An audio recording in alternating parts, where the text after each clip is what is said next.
This is the Masada 9S. It can take 13 bullets, which is pretty nice. But it can also take 17 bullets magazine from the CZ. But there is a leftover. So I printed this edition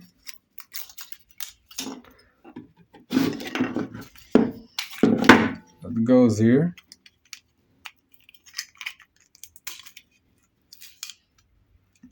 So